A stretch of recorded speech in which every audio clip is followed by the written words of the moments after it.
मेरे सभी बच्चों, आज मैं तुम्हें बताऊंगा सफल व्यक्तियों का एक सबसे बड़ा गुण क्या होता है।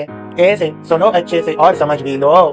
मेरे बच्चों, किसी शहर में मोहन नाम का एक व्यक्ति रहता था। वह बहुत ही मेहनती और ईमानदार था। साथ ही वह लोगों की मदद के लिए भी हमेशा तैयार रहता था। पर बावजूद इन गुणों के उसे जीवन में सफलता नहीं मिल पा रही थी। वह जो भी पाना चाहता उसके लिए खूब मेहनत करता, पर अंततः उसे सफलता नहीं मिल पाती। जीवन यूं ही बीतता गया और अंत में एक दिन उसकी मृत्यु हो गई। चूंकि मोहन ने अच्छे कर्म किए थे, इसलिए मृत्यु के बाद देवदूत उसे स्वर्ग ले गए। स्वर्ग पहुंचते ही मोहन की आंखें खुली की खुली रह गईं। उसने कभी इतनी सुंदर और भव्य जगह की कल्पना भी नहीं की थी। उसने कौतूहलवश पूछा, क्या अब मुझे इसी जगह रहने को मिलेगा? हाँ, देवदूत ने जवाब दिया। यह सुनकर मोहन गदगद हो गया। चलिए, मैं आपको आपके निवास तक ले चलता हूँ।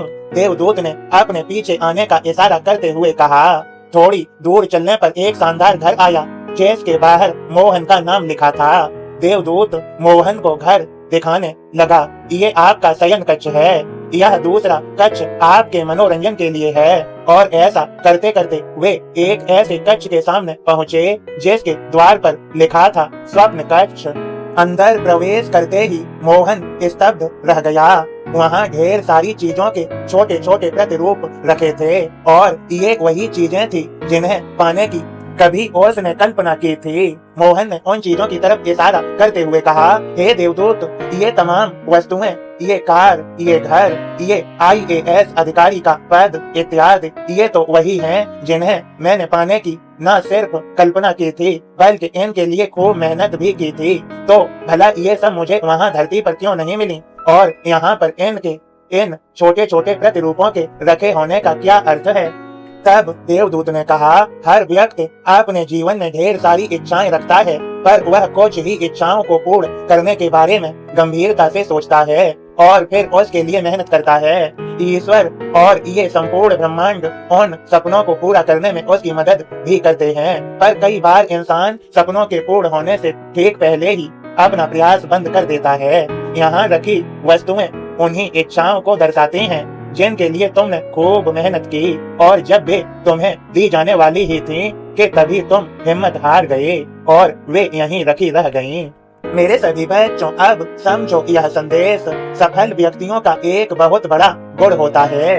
अटलता या दृढ़ता। वे जो पाना चाहते हैं उसके लिए दृढ़ होते हैं। वे भले ही उसे पाने के प्रयास में बार बार विफल होते रहे, पर वे तब तक नहीं रुकते जब तक के उसे पा नहीं लेते। इसलिए अगर आपने भी अपने लिए कोई लक्ष्य बना रखे हुए हैं, तो तमाम मुश्किलों के बावजूद उन लक्ष्यों को अधूरा मत छोड़िए। याद रखिए, कहीं न कहीं आपके सपनों के प्रतिरूप भी तैयार किए जा रहे हैं। उन्हें सपना ही मत रहने दीजिए। अपने सपनों का पीछा करते रहिए और उन्हें अपने जीवन की हकीकत बनाकर ही दम लीजिए। मेरे सभी बच्चों, तुम्हें सभी को मेरी कृपा भरा आशीर्वाद।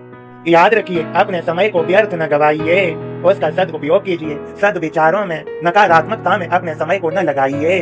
खुश रहिए। श्रद्धा सबूरी मैंने तुम्हें दी है, उसे अपनाइए। श्रद्धा सबूरी को यूज कीजिए, उपयोग में लाइए। खुश रहिए। और हाँ, प्रतिदिन मेरे इन संदेशों को अवश्य शेयर कीजिए। सुनिए, कृपा मेरी तुम सभी पर है। सबका मालिक एक।